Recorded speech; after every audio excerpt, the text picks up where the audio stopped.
Hi, this is Jim from Safety Wars. Before we start the program, I want to make sure everyone understands that we often talk about OSHA and EPA citations, along with some other regulatory actions from other agencies, legal cases, and criminal activity. Everyone is innocent until proven guilty in a court of law. Proposed fines are exactly that, and they are often litigated, reduced, or vacated. We use available public records, news accounts, and press releases. We cannot warranty or guarantee the details of any of the stories we share, since we are not directly involved with these stories, at least not most of the time. Enjoy the show.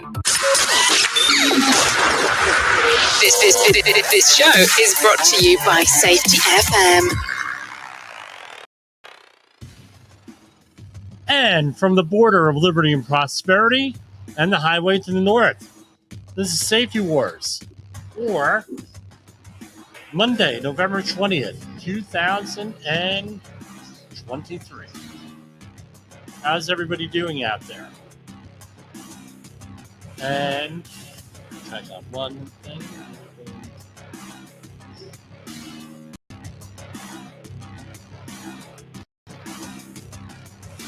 Okay, there we go.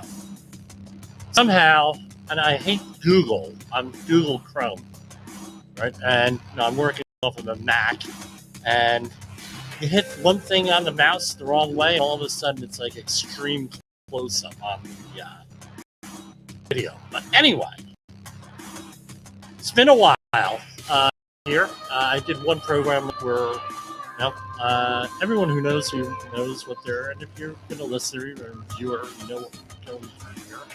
We are, it sucks. It's death of a parent always sucks, but it's something that we all have to go through, I guess. A lot of stuff going on. What I'm gonna make a suggestion to everybody here is you plan everything out. Right, with my mother, we had everything pretty much planned out. With this, and it makes things a lot easier. But again, you can never get over that shock of this with this. But yeah, I'm doing fine. I got a lot of concerns, a lot of emails. Hey, Jim, where have you been? Well, that's where I've been. We've just been dealing with family stuff. Anyway, I want to belabor it. Said some pretty controversial things last program. I did not release it on a podcast because I think I could have said things a little bit better than what I did out there. So here we have, let me revisit some things. I'm going to come right out of the gate with the controversial things. Here we have, and this is from last week, but I'm going to comment on it because this is going to be one of those things that keeps on reoccurring. Here I have, and this is from a couple of weeks ago, second teacher at Missouri school on leave over OnlyFans side hustle. It's working out okay so far. Quote, Missouri high school English teacher, not going to mention her name, said school administrators found out about her OnlyFans account and placed her on leave. A second teacher at a high school in Missouri was put on leave after administrators discovered her OnlyFans side hustle. The teacher, 31, said during an interview with a newspaper that she was placed on leave from her English teaching and varsity cheerleading coach position in October after district officials found out about her account on OnlyFans. The teacher said in the interview that she made an account on the direct-to-subscribers website because she has over $125,000 in student loans and needed extra income. Teaching does not financially support a person, the teacher said. It's really hard to stretch those paychecks during the summer. That's why I did it. According to the report, the pay, which includes the stipend for coaching the students' cheerleading squad, was roughly $47,500.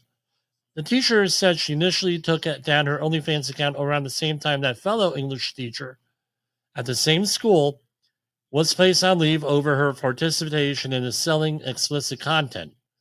Weeks later, the second teacher was added for her racing side hustle. According to some of the some of the coverage here, the person, so she was reported after someone recognized her clothing here. But, it's, first of all, the obvious, in this town of Missouri, they're looking for English teachers. Number one, that's the obvious. Number one. Number two, the morality of it. Obviously, there's a moral issue here. No doubt about it. Right? I wouldn't want anyone in my family doing this. Right? I wouldn't want anyone that I know doing this. Hopefully, they find better side hustles than this one. All right? Enough said. But let's point out something here. Oh, the morality. I hear them from the morality police again and again and again. I was just discussing this with a friend of mine this evening, a very close and dear friend of mine, who, the morality police are getting a little bit tired of that because they keep on going back to the same issues and they don't bring about and resolve these issues. When they always have something to run on, they always have something to say. Well, let's add something to this. How many deaths are there a year in work? About 5,000, give or take. Some years lower, some years higher. How about how many workplace injuries? About 2.8 million workplace injuries, non-fatal, roughly, give or take. Different statistics, different area. Okay, I get it. Okay? We have, and these teachers are being encouraged, or other women, not only teachers, mostly women, going into sites like this. Okay, great. Well, there are other things we hear. There are other things. They could go in and learn a trade. They don't have to generate all this student debt. They could go into a trade. They could go into construction. Oh, okay. They could go into this. They could go into that. All right. As if, and the implication is that's a much safer occupation. The average construction worker makes like 40 grand on average. We're not talking company owner. We're not talking necessarily union. Unions obviously make more than non-union, all that stuff. Okay, but it's roughly about 40 grand. It's not what they're making here, which is like in excess of $100,000. Some of them close to $1 million a month or more. All right. Okay. We also know that during the actors' strike, that the people who do this type of acting don't make a lot of money anyway, less than 26,000 slave. Okay, great. Now let's look at the other side of the equation. All right. This is maybe what I wasn't clear about. What about the morality of sending people into and selling them on a trade where 800 and some people a year die from falls? Is that moral? For not a lot of money. Is that moral? How about 2.8 million non-fatal into the workplace? Is that okay? Are we okay with that? Where's your moral outrage on that one? Where's your moral outrage on the long-term effects of this stuff? All right. So here we have, and it's an older article, but it's from Australia, and this is from they don't really give a date on this report here. Let me see. I imagine it's the same things, and this is from a couple years back, but I'm sure that the numbers hold. At least the accident rate holds. Analysis of persons 18 years of old, right? Prevalence of modified lifestyle risk factors among industries. All right, and this is by percentage. 24% of construction workers in Australia, a couple years back, 2014, 24% smokers. 53% inadequate food, right? And vegetable intake. Physical activity, 58%. Not getting enough accidents, right? Enough exercise, right? That's construction worker. So here we have an increased thing, right? Is that an outrage there? Construction workers? Here we have one from the U.S. River Statistics. Here we have construction. Number of fatal work injuries in construction 2020, 986. We okay with that? Overwhelming majority of falls.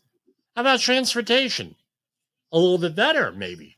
976. Transportation and warehousing. Right? How about care and social assistance? That's been in the news. 137. Wow. Are they okay with that? Are we all okay with that? How about number of non-fatal work injuries and illnesses in selected private industries of Bureau of Labor Statistics? Right? 2021. Number of injuries, highest injury rate, healthcare and social assistance. More injuries than that, right? 169,000 illnesses, 453,000 injuries, right? So how much more? It's considerably more than construction. Retail trade, more injuries and illnesses in construction. Manufacturing, more injuries and illnesses in construction. Transportation and warehousing, more injuries and illnesses. Accommodation and food service. No, right? We're not outraged about that. We're outraged about OnlyFans. Here we have people literally, and this is everybody, by the way, when we add this all together, going in here and getting hurt at work. That's okay. For less money, that's okay. There's no outrage on that. Should we be outraged on OnlyFans? Yeah, of course. Okay. You have these teachers teaching kids. Okay. Problem here. I get it. I got it all. I know the morality police here. And I know that people are all shocked. Not shocked on workplace fatalities? Really? What else do we have here? Let's go a little bit more. Here we have from Montana Asthma Control Program, and this is from February 2018. Preventing chronic diseases among employed adults. I haven't been able to find anything more modern, more updated, but I'm going with it. Here we have age-adjusted percent of employed Montana adults who have at least one chronic disease. Office and administrative support, 51.4% have a chronic illness. Sales and related, 50.5%. Service industry, 50.3%. All right. Going down, construction, 39.8%, and it goes all the way down. And farming and fishing and forestry, 35.7%. Okay, chronic illnesses. Average number of poor physical or mental health days the last 30 days among employed Montana adults with at least one chronic disease. Again, who tops it out? Transportation and materials. Construction is somewhere in the middle, and then sales and related down there. Okay, now, what are those illnesses? Are we okay with this? Age adjusted, I guess this is percentage. Let me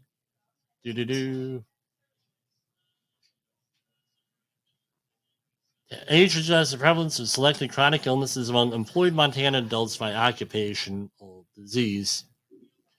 Okay, and all right. So here we have office and administrative staff support. 22.4% higher rates of depressive disorders than the regular population. Service industry, 21.8 above the average of Montana. Construction workers, believe it or not, chronic respiratory conditions, 10.1% lower than state prevalence, whatever that is, and going on. I mean, there's a lot of data on there as to the illnesses and everything. Well, now we're going into the workforce. What are we sending thing? What message are we sending? I think this is similar to what we have to deal with in the safety industry that we're out there, right? Where they say, and I go into it often at a facility I used to work at, where somebody gets hurt on a file cabinet, right? And they get a laceration requiring stitches. Feel bad for the guy, right? So now, what's the focus? The focus is on hand injuries. Okay, this is a big industrial environment. Oil refining, huge one, multiple exposures, like you wouldn't believe. Some with leading indicators, some lagging indicators, some predictable, some not predictable, what have you. All this stuff. All right. What are we focused on? We're focused on hand injuries. And we're going to be focusing on that hand injury. And we got to go out there and blah, blah, blah. That doesn't relate to anything else going on there. A guy reaching into a file cabinet, not watching where his hands are. This was like another contractor. And then we hear, well, all the contractors, you're doing a bad job. We have to have that green and white sign has got to be 0. Oh, and our total recordable rate's got to be 0.5 or 0.2 and blah, blah, blah. Otherwise, they're complete failures or we're bad people. And then we're focusing on that, hand injuries, while everything else is going on. And then someone gets hurt over here. Oh, now our focus is all of this stuff here. Blah, blah, blah. And they don't go and they don't see the big picture on anything. They think that they're going to be able to predict accidents and incidents and everything else based on subjective data and near miss reporting. But that's a discussion we've had before and on another day. But spare me the false moral outrage with all the other stuff going on out there. Right? And just nothing pisses me off more than false moral outrage. And I'm sure people from my class reunion are going to be talking about this tomorrow at our alumni event. We use it as a class reunion, basically. Here we have another one. Nurse fatigue creates a dangerous environment. And we just mentioned that, healthcare, a lot of injuries in that. Nurses work long hours and play a critical role in keeping patients healthy. This is from NSO. What is NSO? Nurses Service Organization. Some type of trade group. I'm not sure if it's a union or union affiliated or anything like that. All right. Nursing fatigue costs the U.S. billions of dollars each year. Mental exhaustion can lead to mistakes, and when those mistakes affect the health and well-being of patients, the consequences can be devastating. Imagine a tired nurse misinterpreting a healthcare provider's orders, continue medications, causing a diabetic patient to miss their insulin, and going on and on and on. And this was in the news last week. There's some strikes going on, and this is one of them. And there's apparently a huge nursing shortage. I'll do the cap. I got numerous articles here. There's a huge nursing shortage because of the pandemic, right? And everything else. They don't have enough nurses. So nurses have been leaving. So what have they been doing? A lot of these facilities. They're going out there and they're saying, we're not going to hire more people. We're just going to work overtime. Oh, really? That's a wonderful solution. Maybe you're forced to do it. Well, let's face what the long-term problems of this are with the nurses. Could be your thing. Okay, we're talking dangerous to the patient. I tell you what, when my parents are in the hospital, the times, especially my father, you know how many medical mistakes he found with the damn medications? My mother, the last time that she was in the hospital, she signed herself out because of the medications. So I went through in disaster preparation month that I had, and I recommend everybody do this, I had my mother's medication list with all of her doctors, all the dosages, all the times a day, and I had it in order. And I had this going, and I had it all. Everything that you needed to do this, I spoke to her caregivers. I spoke to everybody else. Everything worked out great. Okay? My mother gets admitted into the hospital. I'm not going to mention the one, but it is in Middlesex County, New Jersey. We'll leave it at that. There's several in there. All right. And we go in, and my brother, God bless him, he says, here is her medication list. This is the current list. Here's what the medications are, the dosages, number of times per day, the vitamins that she's on. She had to be on several vitamins because of the medications, that sort of thing, because she, also, these are her doctors. These are the reasons why she's on this medication. And to make it even nicer, I listed them two ways. For my mother, when to take the medications, we had it all in those little trays, things, little tabs where we put them in. And on what I also found out how the doctors have to input it and nurses had to input it into the computer. So I had it listed that way too. So what do you think the list was that they went off of?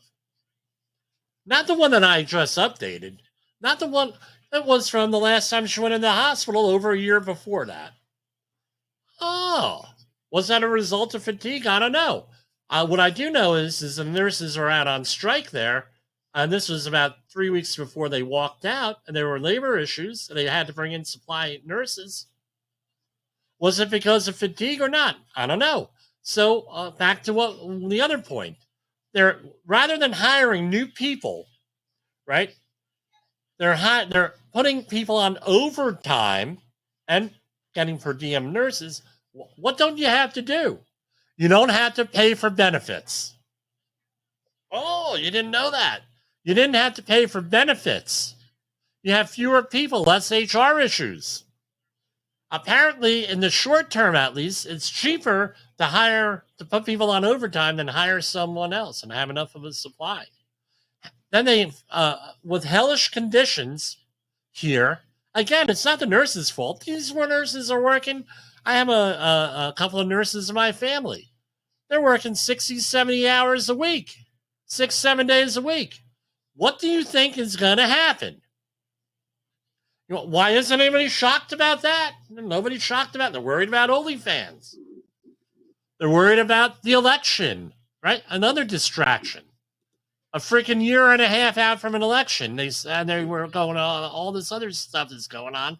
They're, what the election? Red man bad, blue man good, right? That sort of thing. I mean, we're being distracted and we're being played here by everybody. Okay.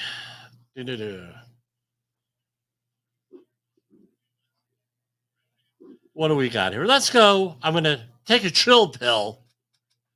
We're going to go to commercial break.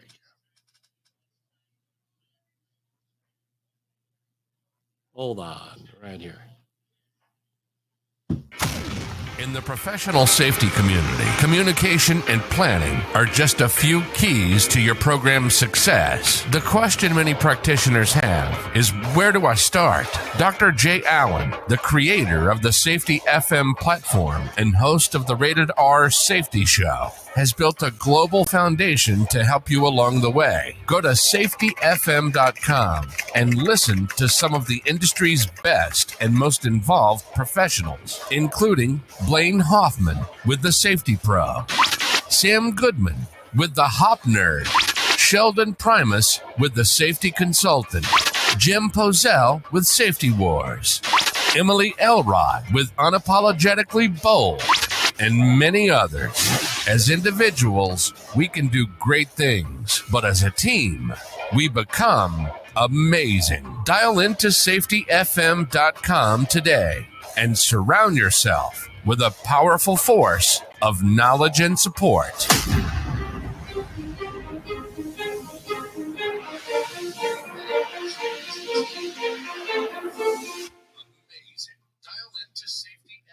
And I'm just checking out the streamers here, if you hear that in the background.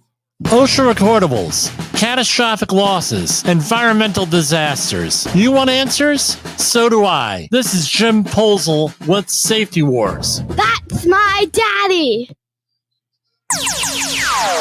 Safety Wars is streaming now. SafetyFM.com.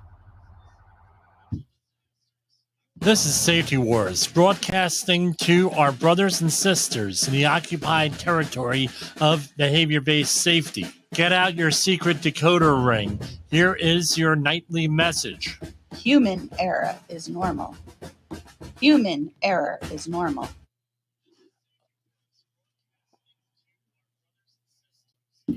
What is the safety war? It is the battle against everything that threatens our community, our workplaces, and our well-being. Here are some of the comments I get. Jim, it sounds conspiratorial. Well, maybe we should have a conspiracy to work safe. How does that sound? Jim, it sounds like some kind of sci-fi fantasy. Well, maybe the ways we mitigate hazards, the plans and the goals we all have are all fantasies and not based in reality. One thing is for sure, what we are doing ain't working. We have over 5,000 people dying a year in the workplace and another 2.5 million workplace injuries. Maybe business as usual isn't getting us to where we need to be. What is our purpose? To empower you, to support you, to challenge safety culture and business as usual. Why? Safe workplaces have leaders with confidence, motivation, and the grit to make the workplace safer. Those workplaces are positive, productive, and better places to work overall. So, are you with us? Together, we can make your workplace safer. We are looking to promote a new batch of safety leaders and cause a safety revolution. Join us at safetywars.com and Safety FM as we fight the safety war. For Safety Wars, this is Jim Posel. That was episode 1, believe it or not. That was the trailer there. Did pretty good on that. I'm surprised. I'm probably going to have to change that a little bit. If I do say, But anyway, I want to thank everybody for bearing with us here and everything else. I get a lot of good comments. I get a lot of good feedback. Sometimes it's not so good feedback. You just got to let it roll off your back here. So, OSHA, I don't know what it is here. Since we've been really getting a lot of steam here in listenership and viewership and everything, they're coming out with fewer and fewer press releases on their website. It's just one of those things. I hope that's, I don't know. I hope nobody's sick or anyway. U.S., I'm going to preface this by saying everyone is innocent until proven guilty. A lot of this stuff is vacated, litigated, abandoned, what have you, negotiated downwards. So, again, when we go into these stories, I try not to, I slip. I mention names. And so, no, my intention is not to, say anything against any companies here. U.S. Department of Labor finds an El Paso machine shop manufacturer willfully exposed employees to dozens of workplace safety hazards. A certain company fined more than $596,000 for 58 violations, including 3 willful. I'm not going to go through all 58 violations, but let's see what the highlights are. 1, not installing lockout or tagout system to prevent machines from sudden startups or movement. Failing to train employees on energy-controlled procedures. 3, storing materials improperly and allowing blocked passageways. 4, not removing unsafe hits. Powered industrial trucks from service. 5, failing to enclose vertical and or inclined belts and gears for the required guards. Cat's upset back there. Whatever number we're on. Allowing serious electrical hazards related to flexible cords, junction boxes, and fittings to exist. Not developing and implementing a noise monitoring system. So I do have some experience with tool and die shops. My father and brother were journeyman tool and die makers here. So And I hung out a lot in machine shops when I was growing up. Leave it at that.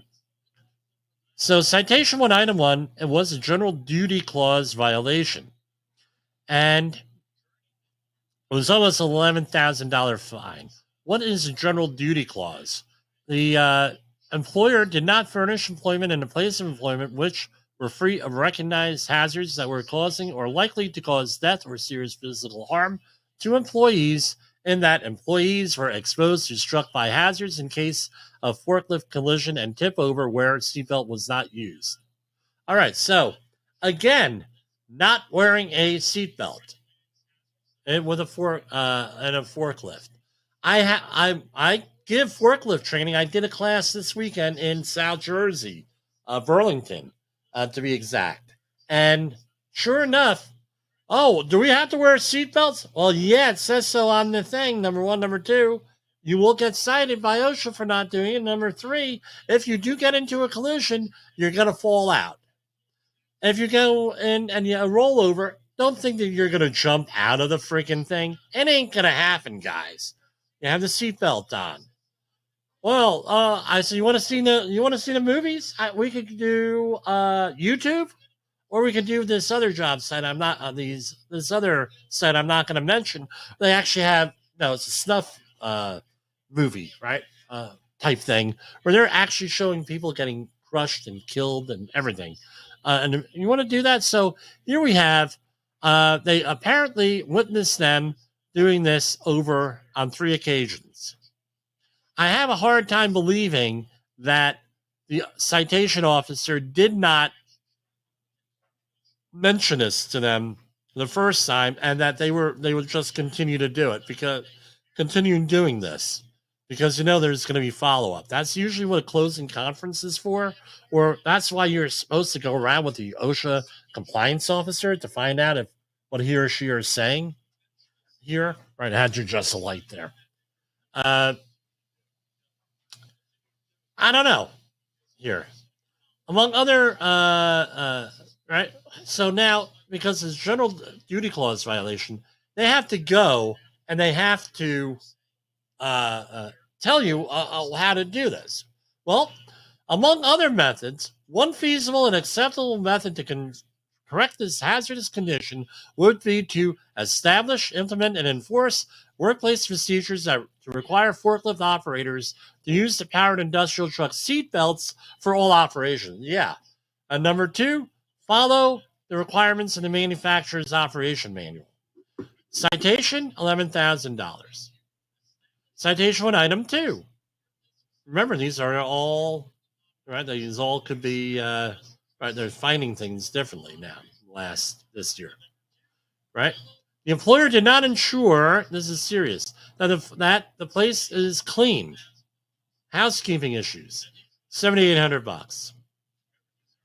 Citation 1, item 3, no safety glasses. They found this on numerous occasions, $11,000 for a $2 pair of safety glasses. Really, really great. Citation 1, item 4, gloves. Right? No gloves, right? Dealing with chemicals with no gloves, with pH levels of 13.4 to 13.9, exposing employees to severe skin burns, severe eye damage, and irreversible damage 21 days after exposure, and or permanent irreversible disabilities such as blindness. Guess what? They're probably using this based on this chemical. It was a cleaner. But often they use some similar chemicals for etching, right? Etching onto metals. All right. And this is a personal chemical. Another one, hand protection. Well, that was cut by a metal shaving, because when you cut metal on, let's say, a lathe, it comes out like in a spiral fashion, like a corkscrew, often. And guess what? It's razor freaking sharp, and it's red hot, and it's full of oil. Again, $11,000 for that. Here we go. No warning tags, $11,000. Another serious one. No lockout tagout procedures. Extensive. We're talking pages worth here. Another 11,000. More lockout, tagout. No training. Lockout, tagout. Now let's go on.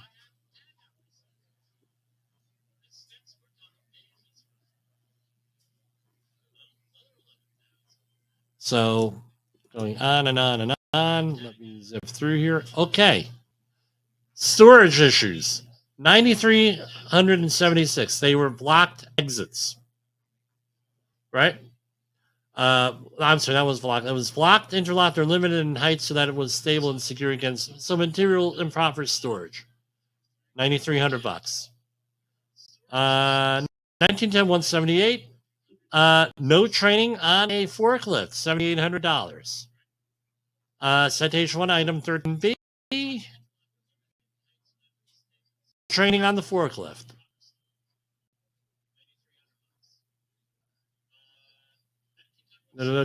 Powered industrial trucks found immediately repaired, defective, or in any way unsafe had not been taken out of service. $9,300. It just goes on and on and on. Does anything else strike me? I mean, I don't know. I don't know the size of the company. They got a nice website, I'll say that. But chances are they did not have a full-time safety professional. Not really necessary. How about a trained regular person here? I mean, it goes on and it goes on. What's the total? NIP points, $405,586 on that one. And there's another one, too, for another facility. Have noise monitoring. So in construction, it's a little bit loosey-goosey for noise. But for manufacturing, I mean, there's a lot going on there with that. And by the way, so on or about blah, blah, blah, the employer did not develop and implement a monitoring program with noise levels equal or exceeding the 8-hour time-weighted average of 85 decibels at 87.8 decibels. This condition expose employees to health hazards such as hearing loss. So at 90 or above, you have to wear some type of hearing protection. You have to be between 85 and 90. You got to monitor it and try to, use a hierarchy of controls, that sort of thing. That's my understanding of noise. So let me get this straight now. For OSHA to come in here and do this, all right, so this happened. You're on their GUVNO list. You know that. For whatever reason, doesn't matter. So this inspection was in June. All right. The other inspections were in May. Wouldn't you have gone, maybe, and perhaps just thrown it out there? We're on the radar. Ding, ding, we're on the radar, right? And they're pinging you, right? With that. We're on the sonar. And they're not going to say, well, maybe we should go and look at stuff and maybe blah, blah, blah. And then they're going to come in there. They're going to come in there and and then they go out there and, they're going to go in there and do a full day's air monitoring. Really? Really? I don't know. Now here we have a willful, right? Citation 2, item 1 at the second facility. The employer did not establish and maintain an audiometric testing program as provided by blah, blah, blah, right? On or about August 29th, and at times started here too, the employer did not maintain an audiometric testing program. This condition, right, blah, blah, blah, exposed employees to health hazards such as hearing loss. So they did a 470-minute sampling period on 8/29, and another employee there. Right now, it's $125,007. At a certain point, they were told to do this. With this, here's another safety data. This is a mess. Someone's gonna. I don't know. when they tell you to do something, it's probably a pretty good idea to do it. Just what I'm saying. Thank you. All right, what else do we have here? Okay. OSHA finds plant explosion that killed one person could have been prevented. The Federal Occupational Safety and Health Administration had found an explosion that killed one worker at a pharmaceutical chemical plant in Massachusetts could have been prevented. OSHA, and I was unable to find this yet. When I get details, I will have them here, for this, right? Result wasn't on the website yet. The results of the OSHA investigation announced that the main explosion at the sequence plant in Newport, Massachusetts, killed a worker. Video showed most of the roof torn off the building. Results of the OSHA investigation announced Thursday, this is from ABC News, found the company and its subsidiary lacked safeguards in the chemical making process. Sounds like a general duty thing. The investigation found numerous deficiencies in the facility's safety management program for highly hazardous materials. All right. It also found the company did not determine the combustibility hazards of materials used in production of the chemical, blah, blah, blah, and did not include safe hover and lower temperature limits to prevention of decomposition of Decon 139. So there is a process safety management standard under OSHA for highly hazardous materials. You're supposed to basically have plans for everything. And it goes in, and it's very vertically integrative into your system. So when you go and do upgrades and things of that nature, you're supposed to interview employees and everything else. And I'm not saying that's what the problem here was. I'm just saying it's stuff like that. So it's very detailed and everything else. I'm actually surprised that this company actually was this, because I know this to be a good company otherwise. The conditions found during the investigation led OSHA to cite both companies that were here, right? 11 violations, including 8 serious ones. What do we have? Process safety management standard, blah, blah, blah. Employer, going on. The requirements of OSHA, so this is from Sarah Carl, OSHA's area director in Andover, Massachusetts. The requirements of OSHA's process safety management standard are stringent and comprehensive because failure to comply fully can have a severe or catastrophic impact on employees that, in this case, cost the worker their life. Employers must rigorously, completely, and continuously scrutinize, update, and maintain each element of the process properly to identify and minimize hazards and protect workers' safety and health. Right? And going on. So when we get more information, we'll share it with you on this one, right? And what else do we have here?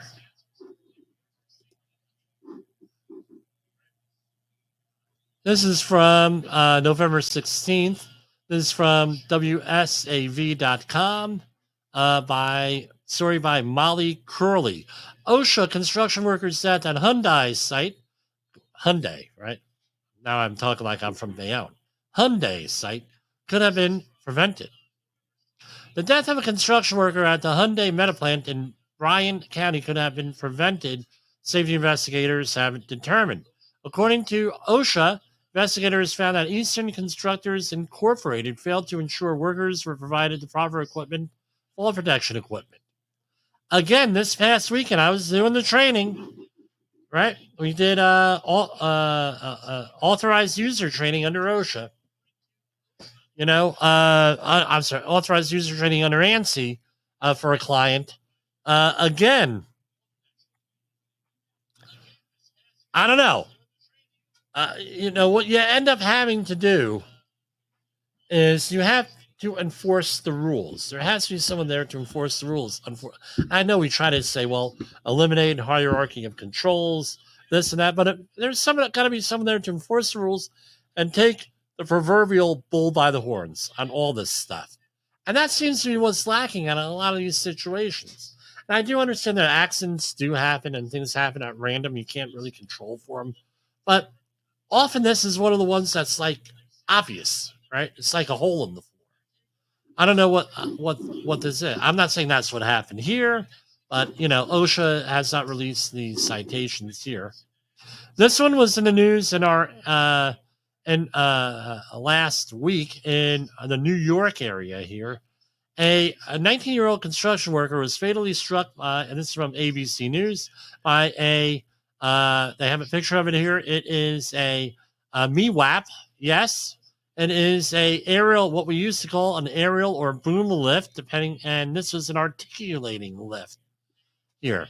The victim was directing his father through an intersection in the East Village shortly after 8:30 a.m. The son was attempting to guide his father onto a flatbed truck through a busy intersection. The victim was then apparently run over by the lift operated by his father. Now, I don't know what, I'm sure we're going to be getting more things here on this, and rest in peace to, and, our condolences go out. Now, you're going to say, well, Jim, he ran himself over.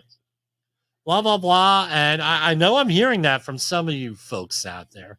Now, I'm going to Google real quick here. And because there is a statistic here.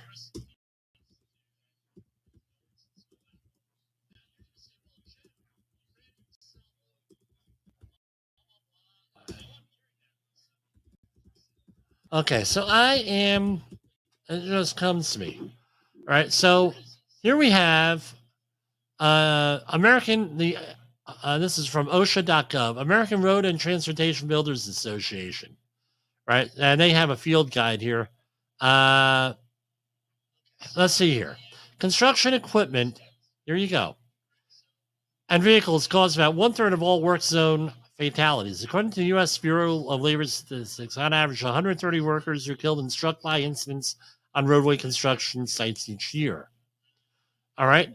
Now, spotters. Now you're going to say, well, hey, if you've never spotted a piece of equipment here, let me explain it to you. It's very easy, right? You're watching that equipment. You're watching, and this could be for an open hazard too. You're watching. You're focused up here. You're focused here. You're focused here. You're focused here. You're not necessarily focused on what's behind you, the spotter. This is what makes it very difficult with this. And I read a statistic, please don't quote me on this. Something like 30 people die from, like, not, I'm sorry, several hundred people get run over by the equipment they're directing. This is a very common thing. This happens because their attention is focused. They don't realize all the time that these equipment, especially if you're dealing with a lull, Class 7 forklift or pit, right? Something like that, a lot of blind spots. So what happens is they're out there and they get run over. And they get run over and they direct it over themselves. So don't be so hard on the victim or even the operator here, which is his own father.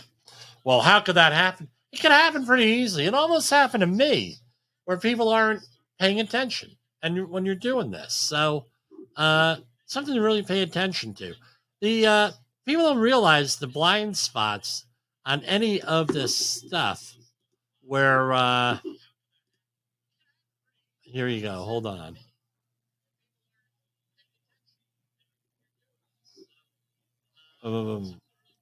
It's.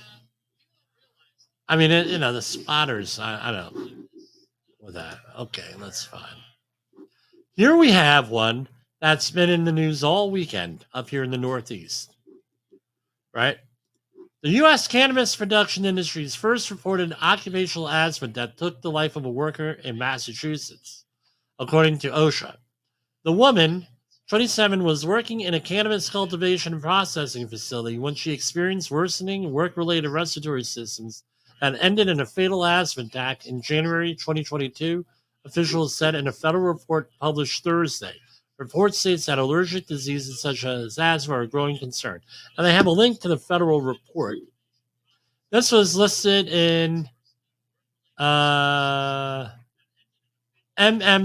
right? Morbidity and Mortality Weekly Report. And they have they use this as a case study.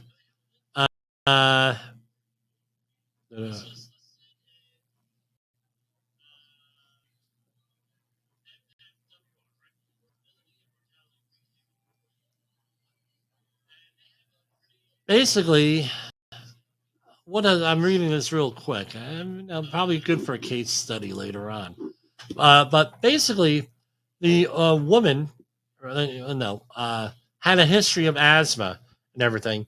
And it gets to a point here. What do you do with that? You put the person in a respirator.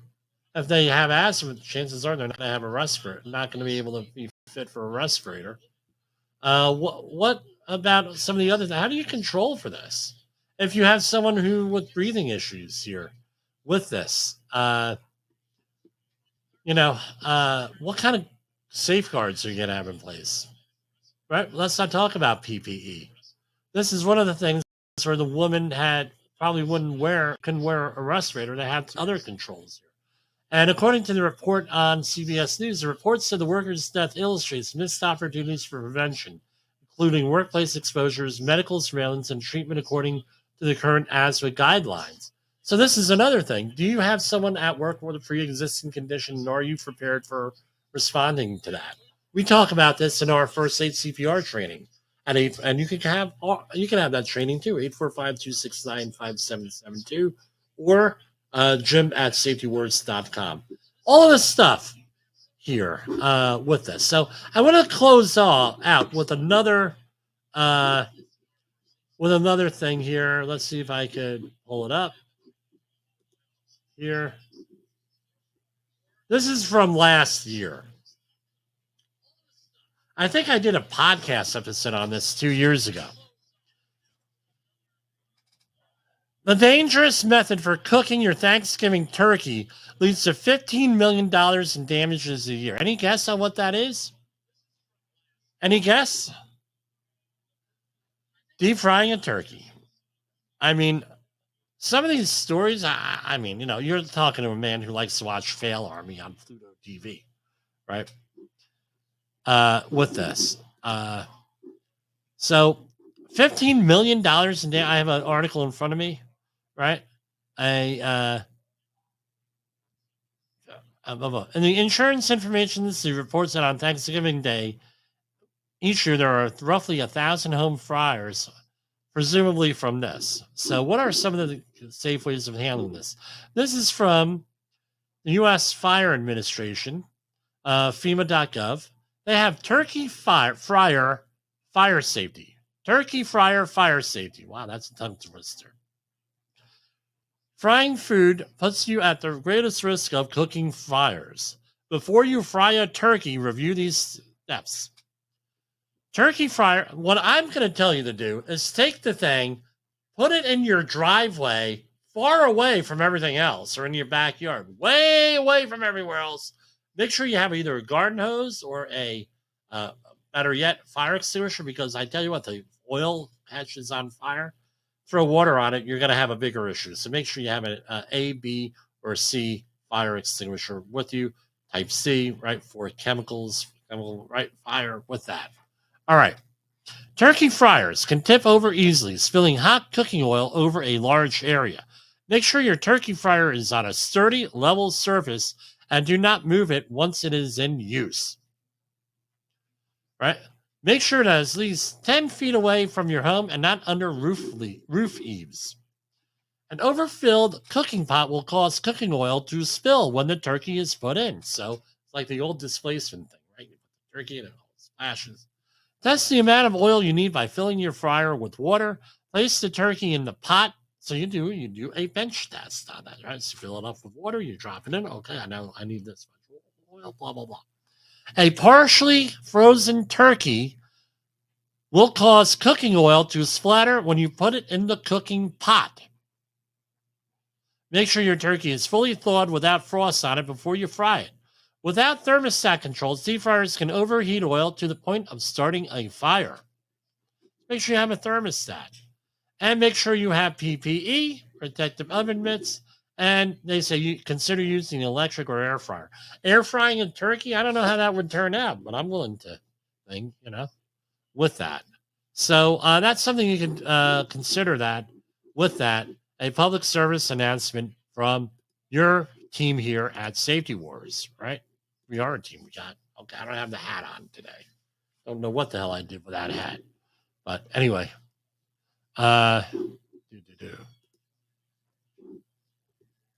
okay. What else we have here? Let me see how much time I have left on the stream here. Bear with me. 4 minutes, 46 seconds till the end of the program. So I'm going to go through one more commercial, and then we might do the outro at the end of this. Is your safety training old, stale, and hackneyed? Is your safety trainer still preaching a warped version of behavior-based safety? How about safety training that actually addresses your hazards in your workplaces and is not standardized baloney from 25 years ago? Contact the Safety Wars team at safetywars.com or call Jim Posel at 845-269-5772. Remember, if you're receiving this message, you are the solution to unsafe workplaces. Okay, and I think we're probably going to call it a wrap here for this. I want to thank everybody for the continued support that I've gotten here on Safety Wars. We're going to, let's see, hopefully I've gotten better at this here with this, and often this doesn't work right, but we will.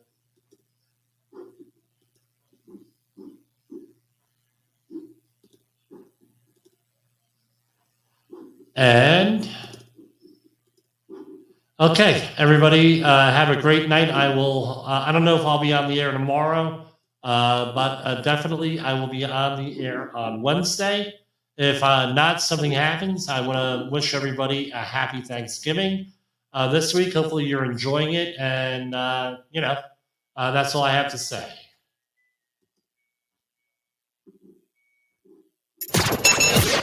The views and opinions expressed on this podcast are those of the host and its guest and do not necessarily reflect the official policy or position of the company. Examples of analysis discussed within this podcast are only examples. They should not be utilized in the real world as the only solution available, as they are based only on very limited and dated open source information. Assumptions made within this analysis are not reflective of the position of the company. No part of this podcast may be reproduced, stored in a retrieval system, or transmitted in any form or by any means, mechanical, electronic, recording, or otherwise, without prior written permission of the creator of the podcast, Jay Allen.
In an unpredictable world, one voice rises above the chaos.